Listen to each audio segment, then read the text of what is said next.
So today we're going to take a look at the Ruger 2245. Now this pistol has an interesting developmental history to it, as the history of this pistol kind of is the history of Ruger. This is the weapon that made that company. If they hadn't have made this, there wouldn't be a Sturm Ruger company. So where exactly does the history of this trace back to? Well, it traces back to the Ruger Standard, as they called it, and the Ruger Standard was based off of some pistols that William Ruger or Bill Ruger had gotten at some point after World War II. He got a pair of Japanese Nambu pistols, and he thought that they had a very interesting action to them and that that action could be adapted into other things. And so he developed a 22 pistol based off of that. Now he was able to work in his garage and get the basic look and the bolt system from those Japanese Nambu pistols recreated, but he did not have the money to start making a company off of it. He needed the money man. Now this is something you see historically with a lot of firearm companies, that there will be a guy who is the money person and a guy who is the gun person. In this case, the money person ended up being Alex Sturm. And that was in 1949 when they got together and started actually making this thing. Now the reason that Sturm was so excited to get in on it when he saw the thing was because he looked at it and he didn't see a Nambu pistol. He saw something that looked like a German Ruger P08, and that was something that he thought would sell really, really well because Lugers were really popular. Now this doesn't have that crazy toggle link action going on with it there, but originally that Ruger Standard pistol really looked a lot like the Luger, and having a similar name like Ruger to Luger, they also thought would sell really, really well. Now it started taking off and selling really great. People did like it, just like Ruger and Sturm both thought that it would be able to do. Now Alex Sturm unfortunately passed in 1951, so he was not around really long to see the success of it there. Most of the success came well after he had passed. And also, just to go ahead and address the elephant in the room here, a lot of you are going to hear Bill Ruger and get mad because later in his life, well after this, he started getting crazy notions about magazine limits and stuff. And yeah, that's all out there. You can look it up. This story's about this pistol, not about what Bill Ruger was like later in his life. Don't yell at me about that. So you're probably looking at this and you're like, okay, that's great and all, but this really doesn't look anything like a Nambu or a P08 or that Ruger Standard. So what gives? Well, they started making a polymer frame version of it, and the polymer frame of it, they decided to go ahead and change up a little bit. And instead of having that Nambu or Luger style grip on it there, they gave this the same grip and the same grip angle that you would see off of a 1911. Now that is where the name for this thing comes from, the 2245, because it is 22 caliber but has the same grip angle as the most popular 45 caliber handgun at the time, and probably still the most popular 45 ACP firearm ever. And they started making adjustments to it, making modifications, and started coming up with the Mark II and the Mark III and the Mark IV. The originals aren't generally marked as Mark I. That was something that came later on with it. So let's go ahead and take a look at this guy and see what we've got here. You can see on this that it's marked Ruger 2245 22 long rifle target. And when I bought this, I was told that it was a Mark II. and it has a lot of the things on it that you would see from a Mark II. It has things like the bolt hold open and what all on it, and so it looks a lot like a Mark II, but it doesn't actually have Mark II on it anywhere, not marked on it anywhere, and usually you would have Mark II or Mark III or whatever engraved on them. But the manual that came with it in the box was for a Mark II, and it started getting a little bit weird figuring out if this was a Mark II or not, because I had a few people look at it and tell me that it wasn't. I went ahead and did the serial number lookup on Ruger's website, and they say that it is indeed a Mark II target pistol, but it just doesn't have Mark II engraved on it, which is interesting. So we'll take a look at a few of the other things on it here. It has the irregular American style magazine release right there. The magazine is like you see on most 22 long rifle magazines, with the button on it to help you pull down the follower so that you can load it easier. This does have a manual safety right there, with down being the fire position and up being the safe position. We have the bolt hold open there. This will hold open on an empty magazine, and you can't actually make it come back forward until you drop the magazine out of there, and then it could come forward. But you can pull it back, push up on the hold open, and it will hold until you once again push that down to release it there.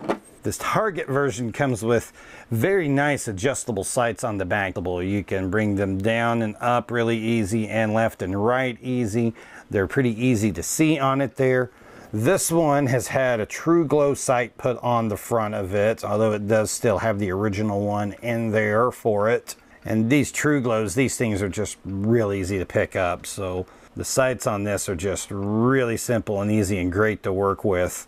It does have a rail to put here on the top so that you could put some sort of optic on there. Usually a magnified optic, but I suppose you could also put a red dot on it, because those are getting more and more popular with pistols nowadays. Now, when I got this one, it was not zeroed in particularly well. I don't know if somebody just slapped a true glow on there and hadn't ever sighted it, but it was way off at any reasonable distance I wanted to shoot at. But like I said, these sights are very, very adjustable and easy to work with, and it didn't take me very long to get it holding into place there pretty well. And once it did that, it started doing really good.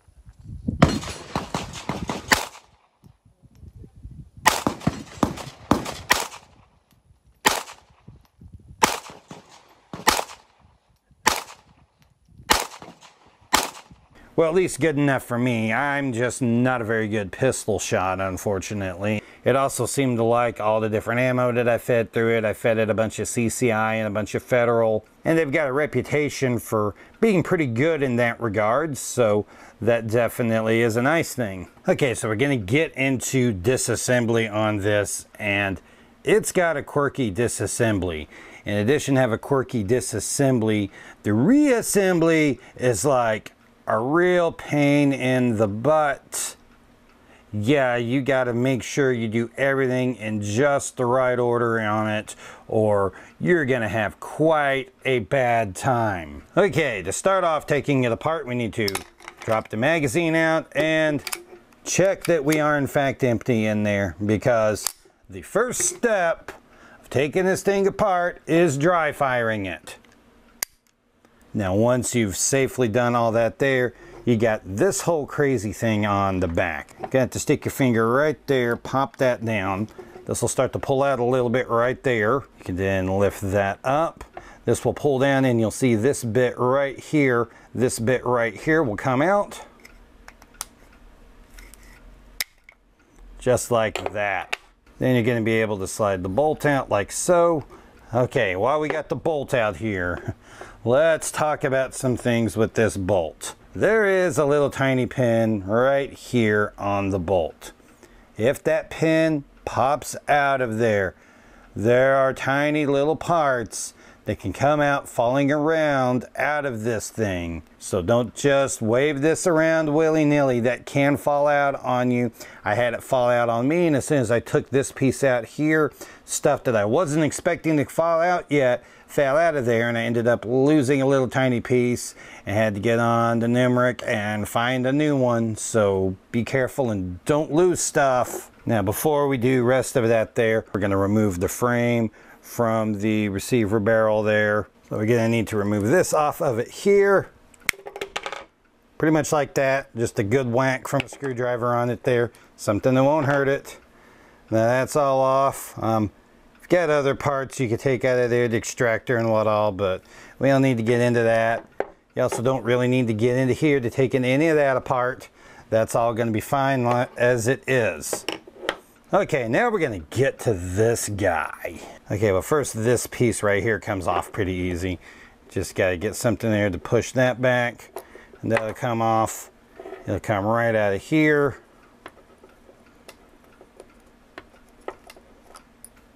And that comes right off there. Piece of cake. Now you got this little guy here. If you want to take the rest of this off, you're going to need to drive that pin out. So you need something small enough to get in there and drive that pin out. Keep your finger. And what you want to do here is when you drive that out, you want to make sure you watch this firing pin right here, because that firing pin can fall out, and then there's a tiny little piece and a tiny little spring under that firing pin. All right, so out goes the little pin. Doesn't take a lot there. And so the firing pin just fell right out with it. That's all right. We're going to look right inside here, and you're going to see some tiny little stuff right in there. Now this is what you don't want to lose here, because yeah, that is going to be really hard to get back in there. You can slide it out that way and it'll fall out. This is some tiny stuff here. It's a little tiny piece that the spring can slide onto, and the spring itself. These are pretty ridiculous. I've got one of these sitting around in my sofa somewhere when it fell out down in there, and I never found it, and I had to buy another one. And honestly, for most cleanings, you don't have to actually take these pieces out. I'm just showing you it because in case it ever accidentally falls out, like what happened with me, you'll need to know how it goes back in there to get it in there. So we'll get our spring inside our little guy there. We take that, and that's going to slide right into its little groove down in there.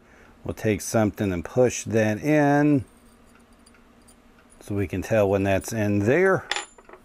And that should be nice and obvious once you get that in its place. We're then going to take this and put the firing pin in there in that position there with the little nub. And the nub is going to go up against that spring down inside that groove. So what we'll do is we'll just have the firing pin there, and we'll just slide it forward until that nub is in there. If you push on the top of the firing pin and hold down with it, and then push the back of it, you'll feel the firing pin push back and forward against that spring. Then what you'll have to do is you'll have to look there inside the hole on there, and you can see when it will be partially open and when the hole is completely open as you push. So you got to push it while you're holding down on the top with something. Push that forward to where the hole is all the way open. Once that hole is all the way open and you can see daylight all the way through it, then you can take your pin and your pin will slide into place. Then we can test it here by holding down on the top of the firing pin once again and just pushing on the back of it. You should see the firing pin pop in and out of place as we push it there. Then this can go back in. This piece here, curved bit on the top, sits right in there. We just put that there. We're going to have to push back on that. And we'll have a nice hole there and a nice bit there, and that is back together. All right, getting these back together. Well, this is pretty much just slides into place on it there. We start up here. I find it easiest to hold it like that. Take your screwdriver again and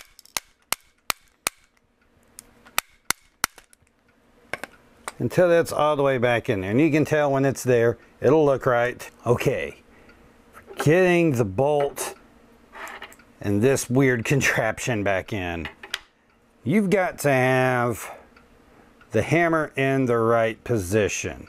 Now, there's a few different places that you can see the hammer at. You can see it from back here inside that groove and from inside there. Okay, if you lean the gun forward, pull the trigger and shake, you will get the hammer to fall forward, and you'll see that the hammer forward looks like that. If you hold it up this way, pull the trigger and shake, the hammer will fall back down out of the way. So it's got to be in the right position at different stages in here. We will need it down, so we'll have to hold back, shake like that to get it down so that the bolt can go in. We have the spring on the top of the bolt. Some of your bolts have this nice Ruger engraving on it that will make it really simple. And that will slide all the way in there, and you will see a mostly open hole there with just the one little bit of that piece right there out of it. But if you see that hole all the way through there, then you know that that's in there all the way. Now we're going to take our contraption here with this bit still open here. We're now going to take this and we're going to just push that up through there, and it will take a little bit of force until you see that come through right there at the top. You'll see that right there. Then you know it's there. Then what you'll need to do is hold forward and shake so that the hammer will pop forward. And you'll see that that would go there. Now you'd be tempted to close it right here at this spot, but you're not quite done there. If it is assembled properly, when this is closed, there'll be a little bit of spring pressure popping that back out on you. If it just flops completely like that, or you could just have it sitting completely flush like that, then it's not quite right. At this point, you now have to hold it up here. You want this to be just a little bit out like that. Hold it, pull the trigger, shake. Then you can do it, and now you'll feel a little bit of spring pressure right there. You can push it and it pops back out. So now you know you need to push that in. Then you can flip that piece up, and then it is back together. Okay, that's a lot of weird shaking it back and forth to get the hammer in the right spot, but that's the way it's got to go. Now the way to see if this works is to see if the bolt hold open works. So we'll slide it back all the way. I push up on the hold open and it will work there. But now we want to see, does it release when I push it? If it releases, then we're good. So these are great little 22 pistols to go shooting with, especially if you could pick up a target model like this that's got the nice weighted bull barrel on the front of it. Makes it very easy to shoot it there. And if you can pick up one used at a good price, they'll still be in good shape and still be a good gun for you. So that's my thoughts on this, and a little bit on how to get it apart and back together again. If you found this video useful, be sure to give it a thumbs up and a like. You can go down into the comment section and leave any thoughts you have down there. And if you're interested, you can also subscribe to my channel and click the little bell notification to make sure that you catch all the videos that I post so you don't miss anything. I'm Jeremy with Poindexter G, and we'll see you next time.